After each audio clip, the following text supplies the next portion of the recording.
What you're seeing is a carrot field on 200 acres of farmland. It belongs to Ruben Perez, a farmer from San Carlos. In about 2 weeks, his carrots will start to rot. They've been ready for sale since December, but Perez says there haven't been any buyers. The problem we have right now with the carrots is that we can't sell it. We have a problem with selling carrots. We don't have buyers, and well, we are ready from first week of December. It's 1 month now, and the problem is that we call the buyers that import the Mexican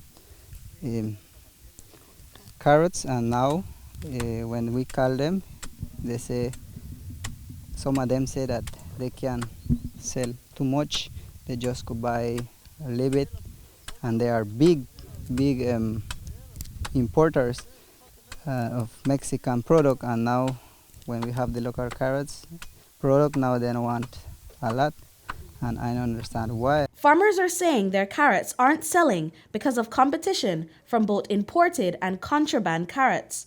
However, Minister of Agriculture Jose Abelardo May clarified that Belize doesn't import carrots when there's enough local supply to meet demand. He insists that this issue is just a political ploy, a tactic used by several political figures in the past.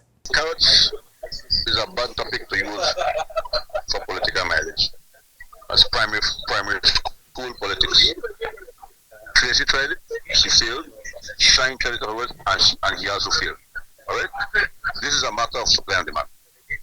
The Ministry of Agriculture has never, I will never issue importation of carrot permits when we are harvesting carrots, when our farmers are.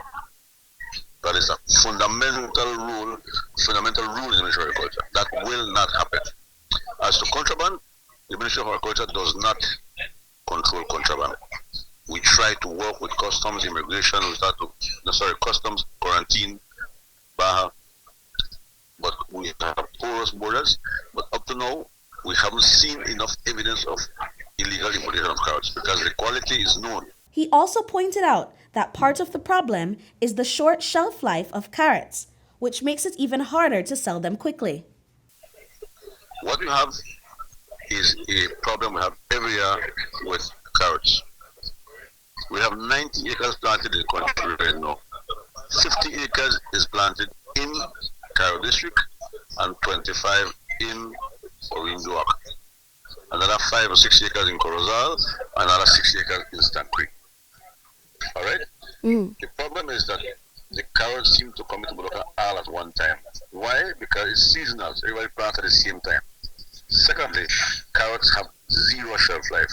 Cornelia Schmidt shared that it takes about 120 days for carrots to be ready for harvest. If they stay in the ground any longer, they risk rotting. What we have here, winds is beginning like brown, so now it's time to harvest. Well, the carrots takes 120 days.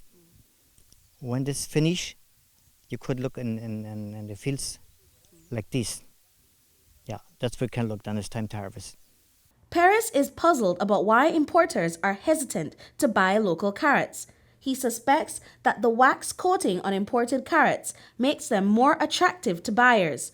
With about $15,000 invested in this year's carrot crop, Perez fears this challenge could spell trouble for the future of his farming career.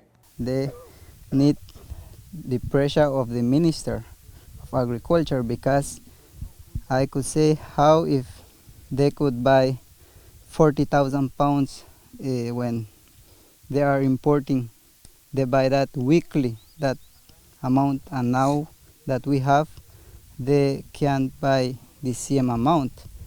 And that's why I call the news that they could help us, and we are here to tell the ministers of agriculture, like the Prime Minister too, that we need make them help us, because this is our job that we do, and we depend in totality in this work. This is an issue that the Ministry of Agriculture acknowledges and has been attempting to rectify. We encourage them to buy from the local producer. So we said to them, if you want to continue importing, if you want to continue benefiting from farmers, you need to buy our local products. Okay? So right now, yesterday I sat down with the government and issues permits, and we're reviewing that list. And if they can't prove to us that they are supporting our farmers, we will have to put the brakes on them. And I said that to them, in no way we will allow them to continue importing if they do not buy from our local farmers. I'm sorry. Just a short distance from Paris's farm, another farmer is anxiously waiting to harvest about $8 million worth of potatoes. He's worried that he might face the same challenges when it comes time to sell. Minister Mai has tried to reassure farmers, stating that there are no active licenses for potato imports. However, despite the ministry's assurances, local farmers say they haven't received any government assistance and are uncertain about their next steps.